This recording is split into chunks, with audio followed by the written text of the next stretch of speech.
Mula sa inspirasyon ng mga K-pop girl groups, binuo ng Viva Entertainment Group and Management ang grupo na may 5 miyembro na kinabibilangan ni Nadine Lustre, Rose Van Ginkel, Shai Sigrist at ng kambal na sina Lai and Mar Bustria na tinawag at nakilala bilang pop girls.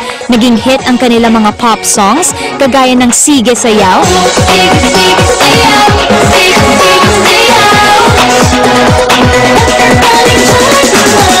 Crazy Crazy, I'm crazy, crazy for you. I'm crazy, crazy for you. True Love at ang mga covers nila na Urong Sulong at Kapag Tumibok ang Puso mula sa self-titled album na inilunsad kasabay ng kanilang grupo noong 2009. At ngayon, matapos ang ilang mga pagbabago, makakasama natin ang pinakabagong pop girls na sina Rosalie, Carlin, Aubrey at Joanna at ang kanilang bagong album na Pop Girls, Jumpstart, na kasama ang carrier single nila na Baby Boy. Baby boy, ikaw ang pinaka super duper crush crush ng buhay ko. Let you know, lalaki ang ulo mo. Kaya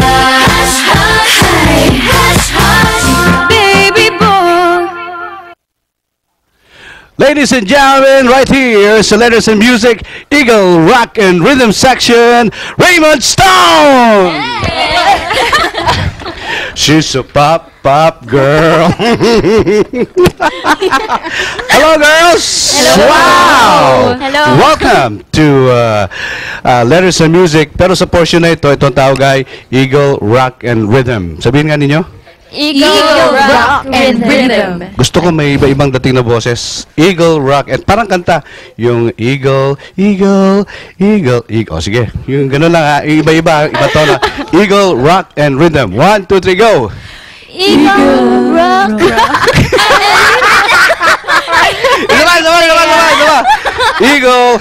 Eagle Rock. Ibang dating. Yung parang 4 na boses.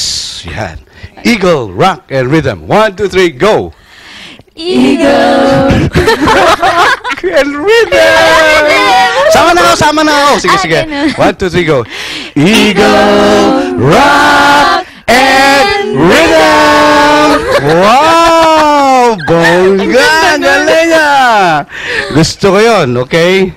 Ay, girls, hindi niyo pa ako kilala, no? Papapakilala pa lang ako sa inyo. Sige po. By the way, ako nga pala si Raymond Stone ng Pinas FM 95.5. Yan. Sa portion ng Eagle Rock and Rhythm, ako nandito sa Letters and Music. Kilala na naman natin ang pop girls. Who are pop girls? Beginning with you.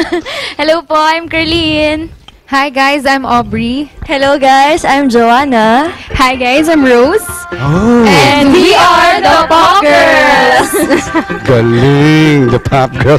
Parang ginawa niyo kanina yun, ha? Okay, let's talk about your album, okay? Anong title ng album? Siyempre, Pop Girls. Jumpstart. Panimula. Into Yes Gallo. Okay? Pop Girls. Bakit Pop Girls? Ha? Kasi po, pumapop-pop. Pumapop kami. Sandali, parang mabata niyo pa. Parang mga ining pa kayo. Ilang taon ba kayo? Ako po, I'm 18. Oh, you are? I'm 16 years old. You're 16 years old. Parang ikaw yung pinakamalaki. And you are? 18 years You're old 18. po. 18 din po. 18, 16. Parang ikaw yung pinakamalaki talaga. Okay. Bunso po namin. Bunso, oo nga. Okay. Ang Pop Girls, actually, nag-iisip na kami, ito pa lang yata yung mga interview ako ng girl group. Ewan ko, first time ko sa, first time ko, dito sa Eagle Rock and Rhythm, kayo yung una. Ewan ko, as far as I can remember. Okay? We're very Sandali. Pop Girls, okay? Meron lang akong konting tanong. Bakit hindi kayo dinevelop? Kasi uso-uso ngayon yung yung mukhang chinita, na mukhang, ano, gets yung ibig sabihin? Yes po. Anong tawag doon? Anong tawag yung mga grupo nga? K-pop. Mga K-pop. Bakit di kayo din-develop na K-pop? Kasi nauuso ngayon yung K-pop. Siyempre po, nandito po tayo sa Philippines, kaya kailangan mga Filipino music. Naman yan ang sagot na hinihintay ko eh. Di ba? Sa universal ng P-pop. Oo. Eh, pati yung packaging ng mga iba, pag nagpa-packaging, parang ano eh, K-pop, di ba? Opo. Katulad na ano ba yun, mga pangalan ng mga kasama sa mga K-pop, 2NE1. Okay? Kaya naman, the Pop Girls.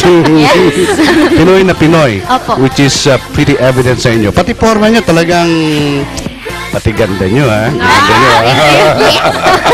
Thank you po. Parang ang gaganda nyo talaga. Hindi parang ang gaganda nyo talaga. Akala ko po parang eh. Hindi pwede. Kailangan ang gaganda nyo. Okay? Thank you po. Speaking of your album, okay, ilang song mga nandito sa album? Bale, 5 tracks po, tapos meron ding 5 sing-along. So, kung Yeah, gusto minus one. Yan, -1. Yari, anong title ng song na unang-una nandito sa track? Miss na miss kita. Aba, pagkatapos ay... Baby boy. Aba, parang ako yun, ha? Baby ba? Baby. Tapos Yes. nun ay Jumpstart. Jumpstart. At ano pa? Torpe. At isa pa? Pasiko. Lahat ba nito eh original na mga kanta? Opo, lahat po Yes po. original. Tama-tama, pagsuporta sa OPM ang gagawin ng Pop Girl. Anyway, merong sana akong gustong i-challenge sa inyo eh. Type nyo lang, okay lang. Kasi nauso nga yung ano ba kanina yung grupo 2NE1. Oh, kaya nyo bang pumorma ng ganon? Opo. Kaya? P-pop po ito, P-pop. Sige, siguro huwag muna tayo. K-pop muna. Titingnan natin yung K-pop na dating sa P-pop na dating. Okay? O sige. Forma. Sige nga, forma ang K-pop. Tingnan natin. Aba. Uy! Ganun ba? Okay. Forma ang P-pop ang dating. Pinoy pop. Wow! Dali kumuha sa atin ng picture agad eh. O sige, type ko nga. O pa. Forma ang K-pop muna. K-pop. Ayan. Forma ang P-pop. Forma pa lang yan, mga kaibigan. Mga ka-levels in music.